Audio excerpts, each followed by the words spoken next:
La parole à Monsieur le Président de l'association FACES.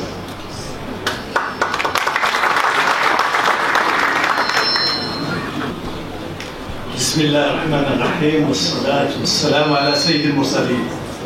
حضرات السيدات والسادة، أود أن أستسمحكم وأنتقل إلى اللغة الفرنسية حتى أخاطب كذلك إخواننا من إفريقيا باللغة الفرنسية.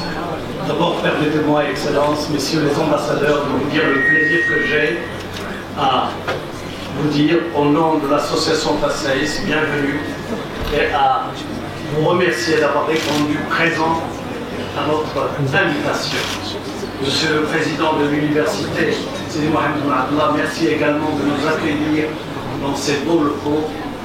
Mesdames, Messieurs, Messieurs les représentants des autorités locales, Monsieur le secrétaire général de la Wilaya, Messieurs les députés et élus, Messieurs les professeurs et chefs d'établissement, mes chers amis de l'association FACES. Je ne vais pas aller plus loin dans les remerciements et dans les, disons, les congratulations mutuelles pour aller à l'essentiel. Pourquoi FACES? Pour cette manifestation. FACES est au cœur de l'Afrique. FACES a toujours été un point de rencontre dans lequel les Africains se sont retrouvés. Et ce n'est pas le fait du hasard que Sa Majesté le Roi, que Dieu le glorifie, ait accordé son haut patronage à cette manifestation précisément dans cette ville de FACES. Et donc, je me vois dans la joie et le plaisir et le bonheur de vous dire notre satisfaction à tous, de dire notre satisfaction et de remercier en notre nom à tous Sa Majesté le Roi pour cette confiance. Il y a 3 constats à faire quand on parle du retour du Maroc à l'Afrique. Monsieur l'ambassadeur de Grégorien, je laisserai faire la conférence introductive, mais je veux pointer du doigt 3 ou 4 aspects. Évidemment, premier constat, le retour du Maroc est une décision courageuse. Deuxième constat, l'Afrique est un continent en mouvement. Si on n'est pas dans l'Afrique, on n'est pas avec l'Afrique, on ne travaille pas main dans la main avec le reste des pays africains, eh bien, on est hors du monde qui est en train de se construire. Le monde mondialisé. Et troisième constat, nous sommes dans un monde en construction qui est plein d'imprévus, plein d'incertitudes, dans lequel la vitesse du changement et son ampleur peuvent avoir des conséquences considérables pour tout le monde. Et il faut que l'Afrique et le Maroc, pour sa part, avec l'Afrique, participent à la construction de ce monde nouveau. De là, il y a 3 significations à accorder à ce qui nous réunit aujourd'hui, ce colloque sur le retour du Maroc. La première signification est politique, bien évidemment, chacun l'a à l'esprit et la comprend parfaitement. Elle est aussi économique de toute évidence, puisque l'Afrique est considéré comme le continent sur le plan économique de l'émergence, le continent de l'avenir. Il y a des potentialités économiques absolument considérables et les banques puissances s'en sont aperçues très vite qu'ils sont en train d'investir à tout. Et il y a, troisième signification, une signification civilisationnelle. Rappelons-nous que le berceau de l'humanité se trouvait en Afrique. Le futur de l'humanité se fera avec l'Afrique ou ne se fera pas. 3 défis sont à relever cependant dans cette... Parce que ce n'est pas tout de dire que l'Afrique est au cœur du monde qui est en train de se construire, sera au cœur du monde qui est en train de se construire, mais il y a 3 défis majeurs à relever.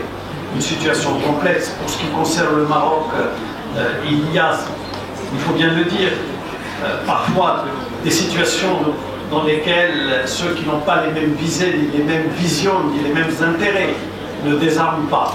Et il faut que le Maroc demeure vigilant avec ses amis africains pour que tout se passe dans l'union et l'harmonie plutôt que dans la division.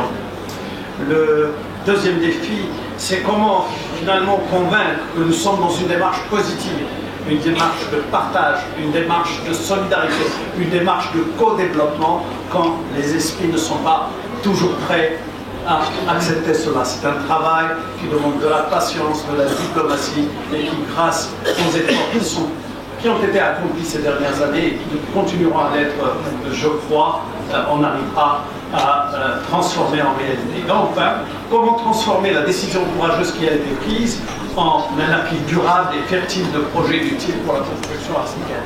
Je crois, monsieur l'ambassadeur du Sénégal, que vous répondrez à toutes ces questions-là, je l'espère en tout cas, dans votre intervention. Enfin, il y a 3 axes d'action nécessaires, me semble-t-il.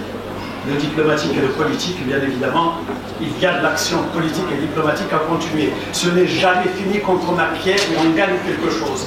Il faut transformer ce que les rugbyman disent en termes de transformation d'un essai pour que ça devienne quelque chose de concluant. Il faut transformer cela en quelque chose de concluant.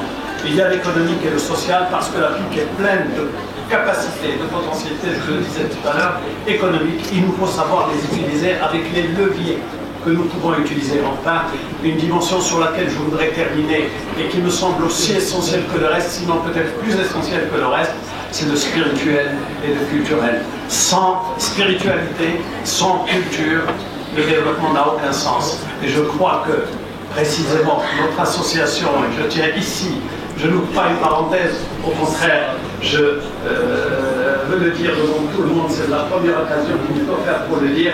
Je veux rendre hommage à notre ami Simon Koutaj, président fondateur de l'association, qui a su, dès le début, donner à cette association cette dimension spirituelle et culturelle. Merci Simon Koutaj pour ton action de